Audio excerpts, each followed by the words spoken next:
हर हर महादेव, जय श्री केदार। दोस्तों, आज आप सभी को लेकर के चल रहे हैं कुबरेश्वर धाम की यात्रा, जो कि 12 ज्योतिर्लिंग का केंद्र बिंदु भी माना जाता है।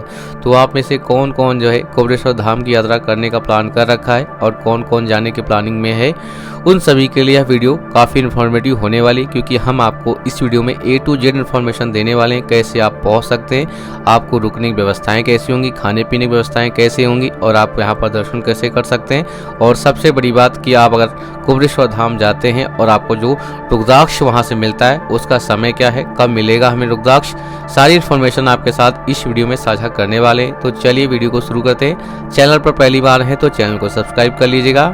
तो सबसे पहले बात कर लेते हैं कुबरेश्वर धाम आप कैसे पहुंच सकते हैं। कुबरेश्वर धाम पहुंचने के कई साधन हैं। आप by bus, by train, by flight तीनों माध्यम से पहुंच सकते हैं। तो सबसे पहले बात कर लेते हैं बाई बस के माध्यम से। अगर आप बस के माध्यम से जाते हैं तो आप जहां से भी आ रहे हैं भोपाल के लिए बस ले सकते हैं। भोपाल के बाद से आप सीहोर के लिए बस ले लीजिए, तो आपको बस के भी साधन काफ़ी ज़्यादा मिल जाते हैं। बाकी आपको भोपाल पहुंचने के बाद टैक्सी भी मिल जाती हैं, जो आपको 150 से 200 रुपये पर पर्सन कुबरेश्वर धाम तक जो है ड्रॉप कर देती हैं, जो कि आसानी के साथ आप पहुंच सकते हैं।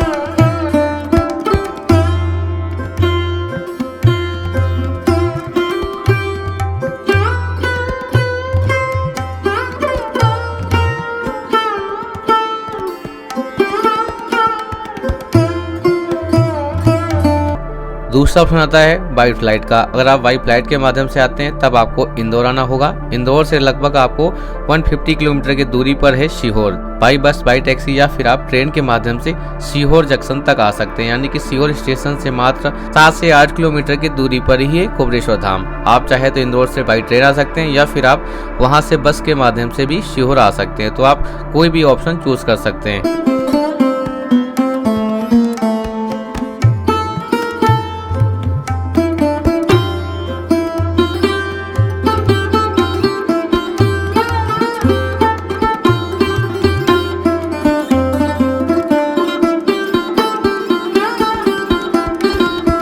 अब बात कर लेते हैं, अगर आप ट्रेन के माध्यम से आते हैं तो आप ट्रेन कहाँ के लिए बुक करें। नियरेस्ट रेलवे स्टेशन है जो कुबरेश्वर धाम के, वो है सीहोर स्टेशन। अगर आपको डायरेक्ट ट्रेन मिलती है तो आप सीहोर के लिए बुक कर लीजिए।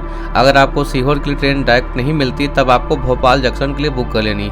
भोपाल के लिए आपको लगभग हर जगह से ट्रेन जो है मिल जाएगी, तो आप भोपाल पहुँच जाइए। भोपाल पहुंचने के बाद आप ट्रेन के माध्यम से भी सीहोर पहुंच सकते हैं, जो लगभग आपको 1 घंटा का समय लगता है। सीहोर आप आराम से पहुंच सकते हैं, क्योंकि भोपाल से मात्र 40 किलोमीटर की दूरी पर है।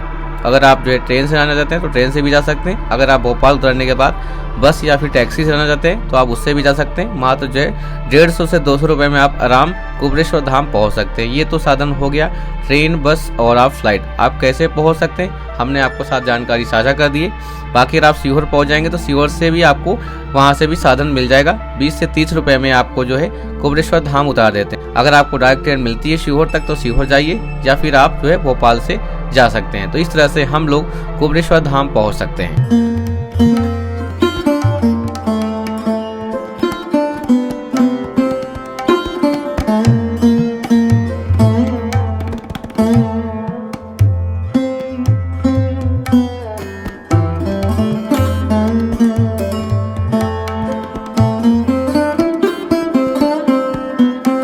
धाम पर पहुंचने के बाद अब आती है बात रुकने की। तो आपको वहां पर ट्रस्ट के द्वारा, जो समिति द्वारा रूम या फिर जो है आपको हॉल जो है मिलते हैं रुकने के लिए, तो वो भी व्यवस्थाएं हैं। हॉल में अगर आप रुकते हैं, वधानी की धर्मशाला जो बनी होती है, तो उसमें आप फ्री ऑफ कॉस्ट रुक सकते हैं। अगर आप नॉर्मल डेज में जाते हैं तब आपको वहाँ फ्री ऑफ कॉस्ट जो है रुकने की व्यवस्था है, और खाना पीना सारी चीज़ें आपको फ्री ऑफ कॉस्ट मिल जाती है। तो आपको कोई भी खर्चा करना नहीं पड़ता है। लेकिन अगर आपको रूम लेना है तो रूम के जो रेट होते हैं नॉर्मल डेज में, तो आपको 500, 600, 700, 800 जैसे आपको रूम पसंद है वैसे आप जो है अपना रूम आप ले सकते हैं। उसमें आपको ज़्यादा चार्जेस नहीं खर्चा करना पड़ते हैं। बाकी अगर बात कर ले खाने पीने की, अगर आप जो है वहाँ पर जो भोजन भंडारा चलता है, जो रसोइयाँ चलती रहती है, अगर आप प्रसाद वहाँ पर पाना चाहते हैं तो आपको फ्री ऑफ कॉस्ट मिल जाता है। बाकी अगर आप बाहर खाना चाहते हैं तो आपको 100-150 रुपये में आराम से भरपेट भोजन थाली मिल जाता है। तो जो कि आप जो है आराम से ग्रहण कर सकते हैं। तो इस तरह से आपको वहाँ पर खाने पीने की व्यवस्थाएं काफ़ी जो है मिल जाती हैं, खाने पीने में भी कोई दिक्कत आपको नहीं होती। लेकिन अगर आप धाम पर रुकते हैं जहाँ पर आपको रूम की व्यवस्थाएं मिल जाती हैं और आपको हॉल की भी सुविधा मिल जाती है, रुकने की व्यवस्थाएं भी मिल जाती हैं, फ्री ऑफ कॉस्ट भी होती हैं, चाहे तो आप रूम भी ले लें।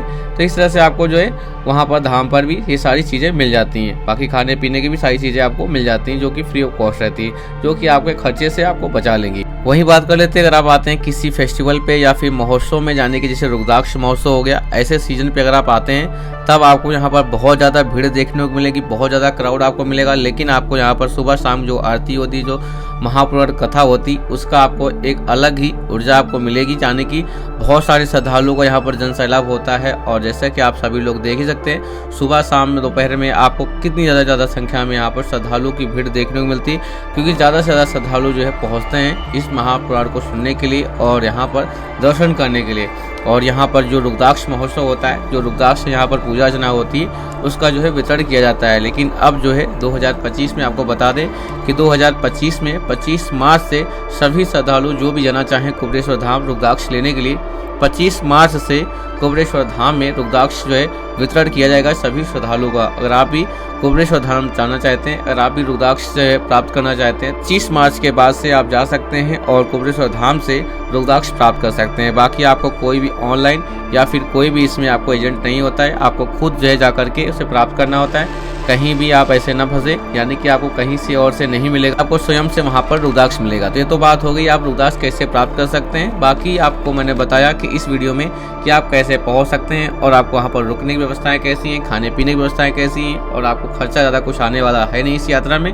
लगभग आप जो है भोपाल या फिर आप इंदौर या फिर आप सीहोर से कहीं से भी आते हैं, यानी कि 1 नाइट स्टे में आप कुबेरेश्वर धाम पहुंचकर दर्शन कर सकते हैं। बाकी अगर आप रुद्राक्ष प्राप्त करने के लिए आते हैं तो रुद्राक्ष भी प्राप्त कर सकते हैं। बाकी अगर आप सुबह सुबह पहुंच जाते हैं भोपाल, इंदौर या फिर सीहोर, उसके बाद आप जो है शाम के समय आप रिटर्न भी कर सकते हैं। उसके बाद अगर आप चाहें तो उज्जैन चले जाइए बाबा महाकाल के दर्शन करने के लिए।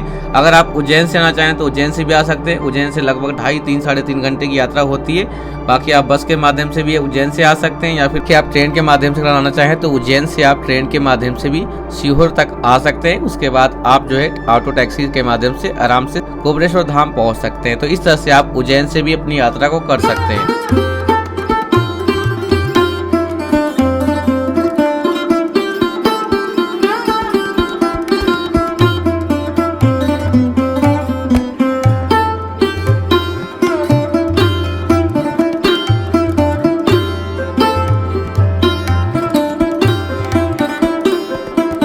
आप किस माध्यम से आ रहे हैं कमेंट में बताइएगा। और जो धाम पर रुद्राक्ष महोत्सव होने वाला है कि जो वितरण होने वाला है, आप में से कौन कौन आ रहा है कमेंट बताइएगा। चलिए मिलते हैं फिर से आप सभी से एक नई वीडियो में। अगर आपको वीडियो पसंद आया हो तो वीडियो को लाइक कीजिए, चैनल पर नए हो तो चैनल को सब्सक्राइब कीजिए।